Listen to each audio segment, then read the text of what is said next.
Hey guys, welcome back. So we have a 2017 Hyundai Tucson 1.6 turbo.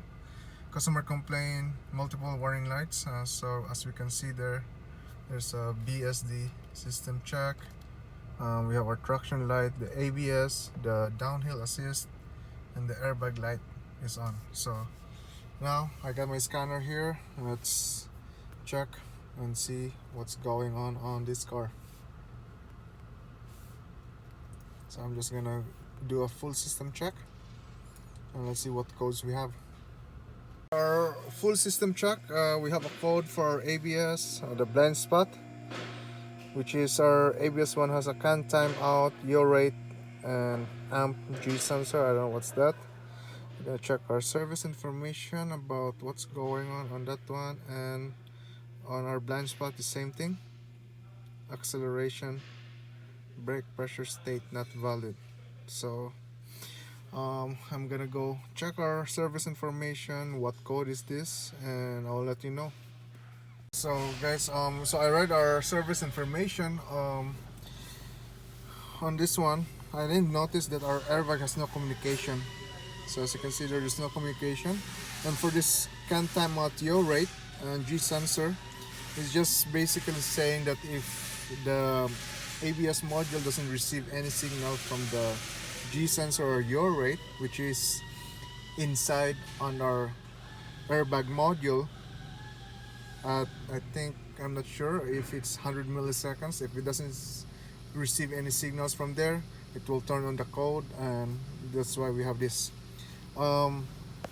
So I guess what I'm gonna do next on this one, since we have no communication for our airbag system, I'm gonna go check our airbag module, which is underneath the center console, and see what we'll find there, and maybe check my power and ground and see also my can signal if it's really faulty there. Start taking it apart. Just double check our schematic, and I have to check this power, which is easier. I'm just gonna check the fuse there, make sure that it's not blown, and should be hot in or start. So let's check it. So with my test light, I'm just gonna ground it, make sure we have good ground there, and I'm gonna just poke one of these big wires here, because that's for sure that's a power there. So I don't have good ground.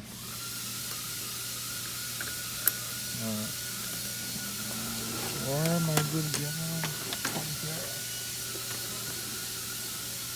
Okay, now I have good ground there. So our airbag, 15 amp should be there. So I'm gonna check that and see if we have power there. So we have one side, and the other side, what? Nothing. So let's see what causes the fuse to be blown, because currently this is open circuit here. So I'm gonna check that and see. Spare 15, I just got it from the fuse box underneath the hood, and I'm just gonna remove that fuse there. So let's see.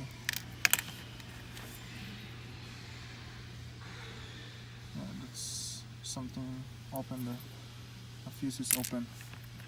So now I'm gonna plug this in and see if we really have a dead short there. It should pop, but oh, I heard that. I don't know if you heard that. It popped right away. So I'm just gonna double check again. So there's still power there. Other side, no. So we have a dead short going in there. It popped right away. So now I guess we have to find where's the short. So I'm gonna double check again our schematic and see what's going on there.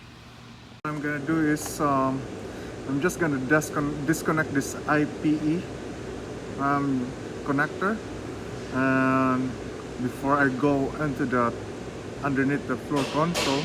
Just gonna disconnect here and see if we still have a short there, and see from there. I have my just a bulb there. I'm just gonna remove this first so that it's not too bright.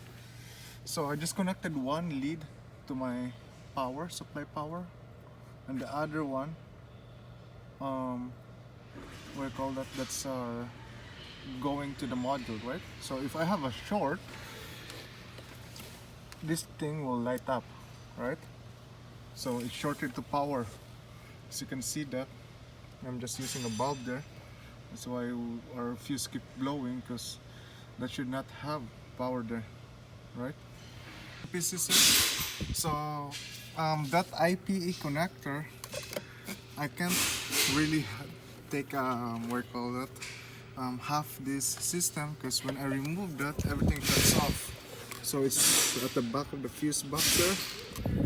So if I'm gonna remove that, everything just shuts off. So I can't really check that. So I guess I have no choice but to remove our floor console and see from there.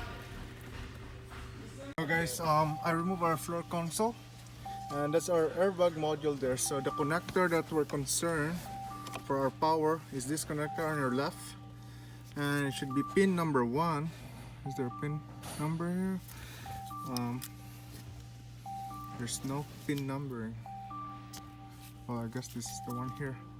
But let's see and check first if we still have a short, because I removed already the connector there. If we have a short from our harness, this thing will light up. If we don't have a short to ground on our harness,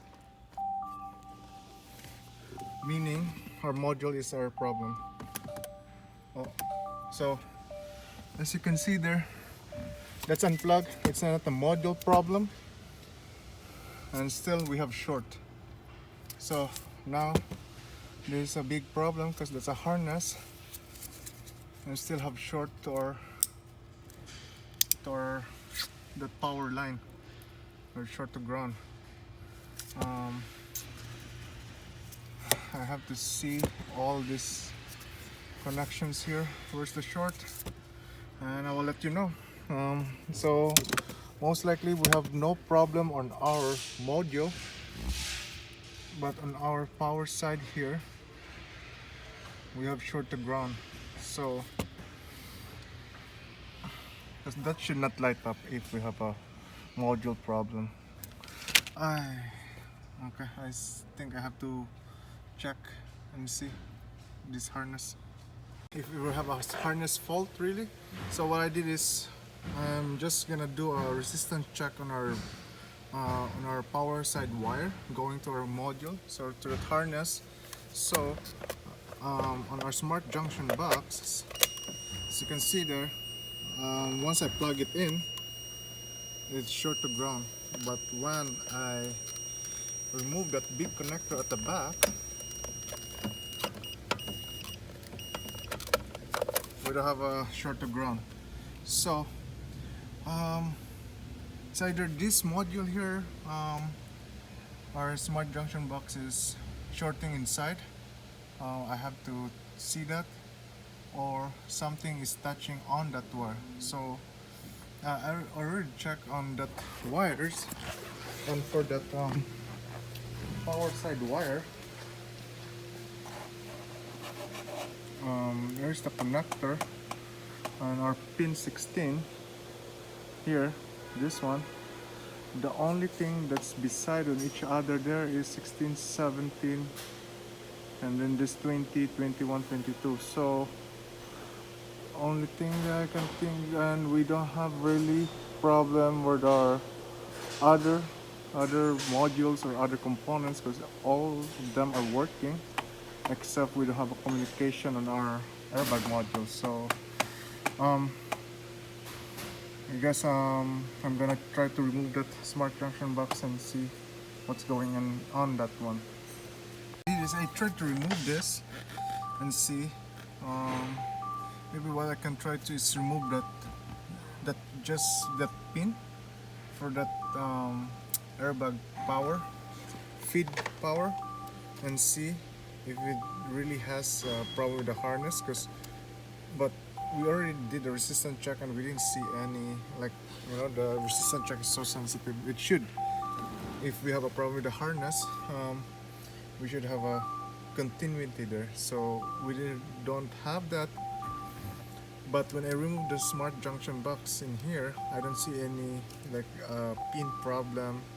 I even open up inside, there's no corrosion or that can cause a short to ground. So also we have this car has also recalls. As you can see, I think they just did it. I checked the history, we never did it. So I think I have to check underneath here. Maybe they cut something there, or there's something going on there. I just want to double check that and see from there.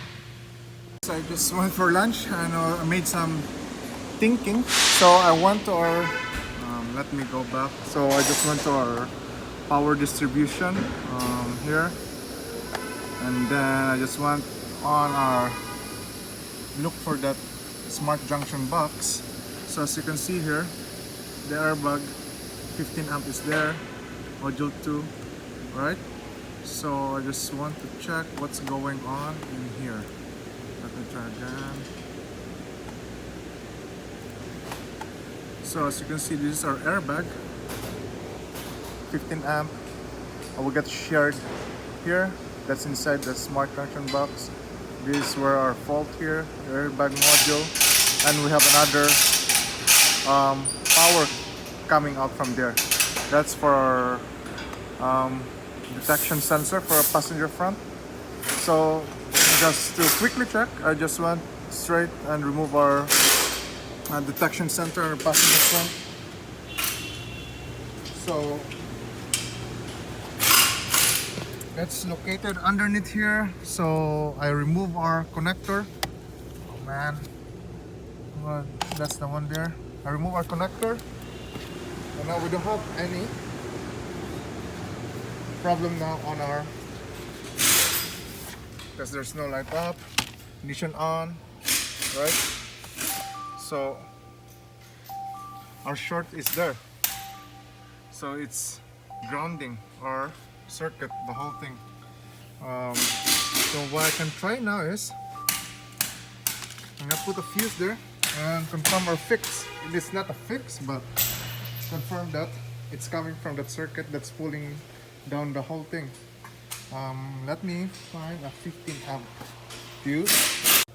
Let's double check if you have power there. That's good.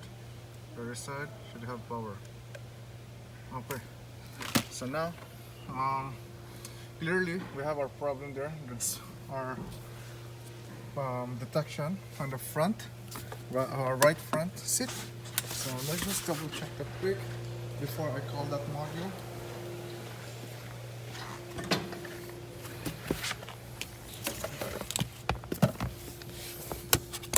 So we're just gonna double check our connections there, the pins especially. Okay, where's that?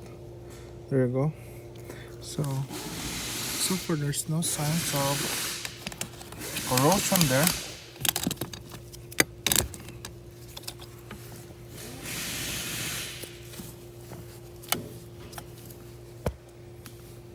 And our pins on the female side, so far no corrosion.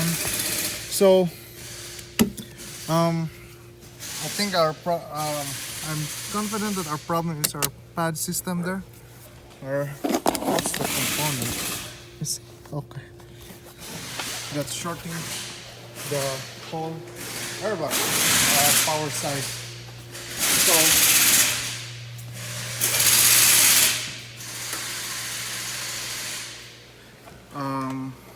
that's it, guys. Because what happened is we're wasting our time. As I can see right now, if I just went to our power distribution and see there's a shared common power here, I should have checked that detection system before removing our module or before taking apart our floor console. So because if I'm gonna go here, can I see that? So I can still see that. Oh no, I don't see that, but I'm here. I was just thinking about this line here, right? So if I want to check that this is shared, I should have seen that. So that's it, guys. The important thing is we know we found our short, and we isolate our wiring problem, and I'm just calling the detection sensor for our passenger front seat, and that's it. I hope you enjoyed the video and learned something from there. If not, comment. Don't forget to subscribe, and that's it. Thank you. After finding our short, so I started the car, no more warning lights, but for sure we have that airbag light on because I removed our occupant detection sensor for our front passenger. Let's see, to communicate our airbag. This last time we don't have no communication at all. So I'm just gonna go current data and see. And now we communicated no problem. So clearly our problem is our sensor there for front detection sensor.